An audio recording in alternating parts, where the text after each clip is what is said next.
आज्ञा जितेबले गोटे जीवन साथी खोजार कथा आसे सेतेबले गोटे झीर प्रथम प्रायोरिटी थाए कि मते मो जीवन साथी मो बापा भाया मिलू आ जो पुओ मान कथा पड़े पुओ मानक भी ठीक माँ भाया जीवन साथी दरकार जी कि बिना स्वार्थ भल पाउथिबा और केयर कर किंतु आज्ञा ये जो बापा माँ ना आंको जगटा दुनिया कहीं भी नहीं पारे कारण भगवान से वन पीस करके ही पठाई तांको भली आउ केही हेई परिबेनी।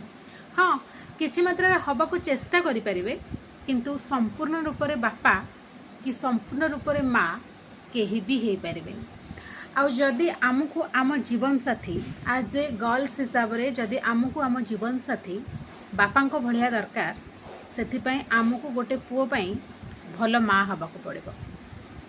आज ए बॉय हिसाब से जदि आमको आम जीवन साथी आम माँ भाया दरकार ताहले आमको भी गोटे झील गोटे भल बापा हवा दरकार ताहले जाइकी कॉम्बिनेशन टा ठीक रहिबा। आज्ञा कौन ठीक कहली ना।